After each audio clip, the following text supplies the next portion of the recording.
Eu tinha desistido há muito tempo. Muito tempo.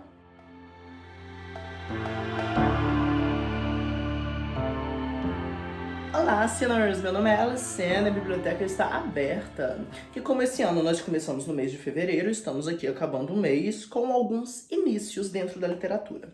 E para terminar o mês, nós vamos falar sobre Robinson Crusoe, que é o primeiro romance em inglês.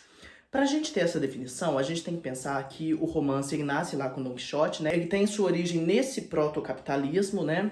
E que toda essa sociedade vai construir diversas formas de leitura que são muito diferentes da literatura medieval que antecedeu. E na Inglaterra isso acontece de uma forma muito específica. O romance inglês ele é frequentemente voltado para esses personagens que não são tão importantes. Antes nós tínhamos reis, nós tínhamos príncipes, nós tínhamos esses grandes nobres como protagonistas, e agora nós temos essas pessoas quaisquer. E a gente tem a ideia de que o campo de leitura está aumentando, e as pessoas, com a ascensão da burguesia, querem se encontrar ali dentro. Isso envolve uma ascensão da classe média e uma ascensão da burguesia que vai reverberar diretamente dentro de Robinson Crusoe. Nós temos alguns princípios dentro do romance inglês de finais cômicos. O que é final cômico? O final cômico quer dizer que a ordem é reestabelecida. Nós temos essa ideia de que os personagens não são tão importantes. E se vai ter alguém importante, aí provavelmente vai ser um coadjuvante. E tudo isso acontece em Robinson Crusoe. Sobre o que é a história? Vamos aqui fazer um resuminho básico. Nós temos esse homem, que é o Robson, e aí ele decide que vai largar a família dele, fala, eu vou pro mar, e o pai e a mãe dele assim, não, isso não vai dar certo, e não, o que é isso, vou pro mar, bora. E aí ele vem pro Brasil, não ironicamente, ele vem pro Brasil e depois ele pega um outro navio pra viajar pela América, ele sofre um naufrágio. E só ele sobrevive a esse naufrágio. E aí ele tá nessa ilha completamente deserta e ele fala, pô, vou ter que dar meus pulos. E aí ele começa a plantar, ele começa a prender animais para poder ter leite, para poder ter carne. E aí ele vai desenvolvendo essa ilha, criando uma casa. É tipo assim, pensa Minecraft, Robinson Crusoe. E o interessante é que nós estamos falando de uma ascensão do pensamento capitalista, né? Um proto-capitalismo que está acontecendo ali. E ele produz, e a partir da mão de obra dele, ele consegue se desenvolver. Então, essa ideia de que se você trabalhar mais, você vai conseguir ascender, que é uma ideia burguesa que é completamente falsa, porque ela é muito meritocrata, mas a gente tem a instauração dessa ideia de que ele vai trabalhar, e quanto mais ele trabalha, mais ele vai prosperar.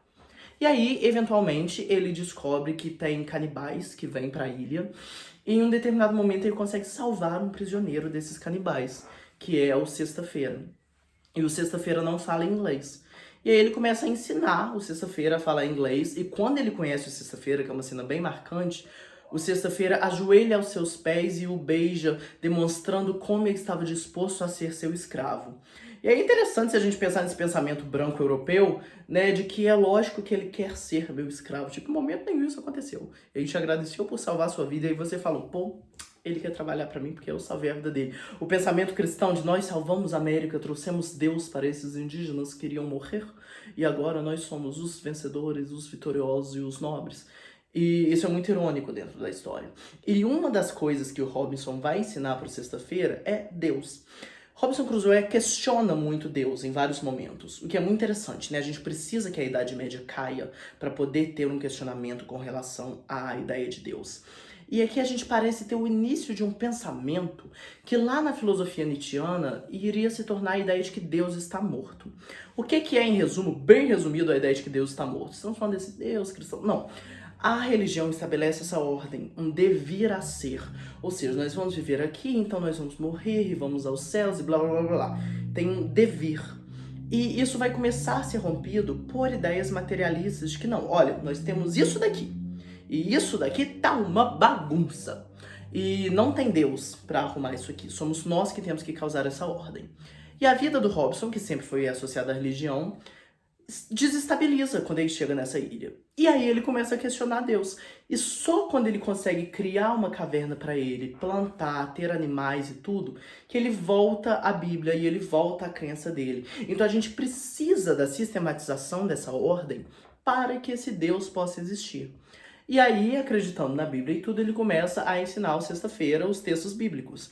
E é muito interessante que o Sexta-feira começa a questionar a Bíblia em si, o que seria uma clara heresia, especialmente na Idade Média. Mas estamos aqui com Daniel Defoe falando que Sexta-feira vira e fala, ué, e o diabo é mais forte que Deus?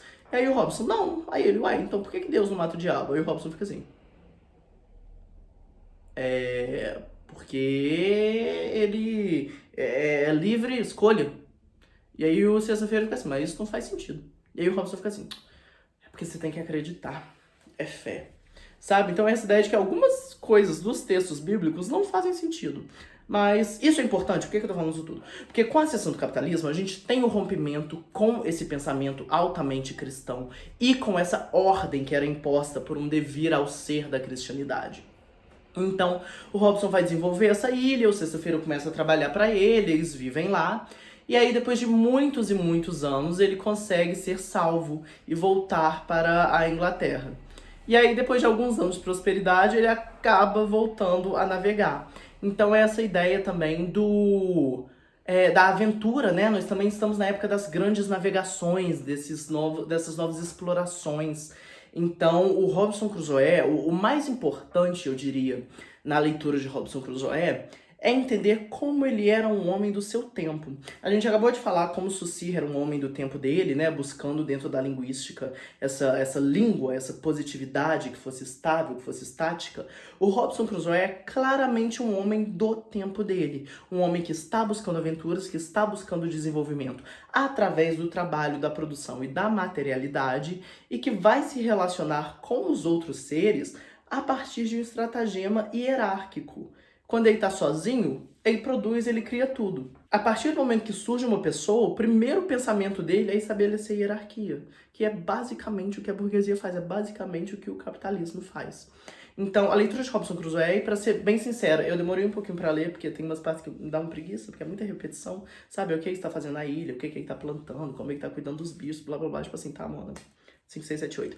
Na verdade, o realismo inglês me estressa um pouquinho, porque eu sinto que é muito isso. Tipo assim, vai, conta a história. E isso não acontece muito em Robinson Crusoe. Mas a herança de Robinson Crusoe é muito forte. Esses grandes livros de exploração, de A Viagem ao Centro da Terra, tudo isso tem um bercinho ali em Robinson Crusoe. Então ele é historicamente muito importante, especialmente por marcar esse início do romance inglês. Pensando aqui romance não no quesito de romantismo, né? Até porque ele é realista. Mas ele vai marcar o início de um desenvolvimento que acontece até hoje em dia. Se a gente pensar através dos séculos, a gente tem Robinson Crusoe no século XVIII, a gente tem Morro dos Ventos Uivantes no século XIX, a gente tem Virginia Woolf, né, James Joyce, o desenvolvimento da psique dentro do realismo inglês no século XX, e no século XXI tem um romance muito interessante que eu li, inclusive, que eu recomendo aqui pra vocês, que chama Atonement. Eu não sei o nome dele em português. É do Ian alguma coisa. Fica essa recomendação. Atonement. Virou um filme com aquele cara que fez o Príncipe Encantado, de Once Upon a Time. Então, fica a recomendação. Mas o importante da leitura de Robinson Crusoe é exatamente entender como ele marca não só a ascensão do romance inglês, mas a ascensão do capitalismo, a ascensão da classe média e a ascensão desse pensamento, né, que é um pouco perigoso a gente falar do capitalismo, talvez proto-capitalismo fosse um sintagma melhor, mas esse pensamento materialista meritocrata de que a produção vai levar ao desenvolvimento, além desse bercinho aí na ideia que depois se culminaria em A Morte de Deus. Então, mês que vem a gente fala um pouquinho mais sobre romances ingleses. E, por enquanto, fica essas 3 leituras. Se você não viu meu vídeo falando, eu sempre aponto pra esse lado e sempre tá nisso, então é um dos dois. Dos livros que eu li em 2024, tem um vídeo falando dos livros que eu li em 2024. Aí você faz o seguinte, você lê, e aí você comenta lá, e aí nós debatemos os livros. Tá, tem um monte de livro bom. Aí a gente fala. Tá bom? Então tá, então beijo pra vocês.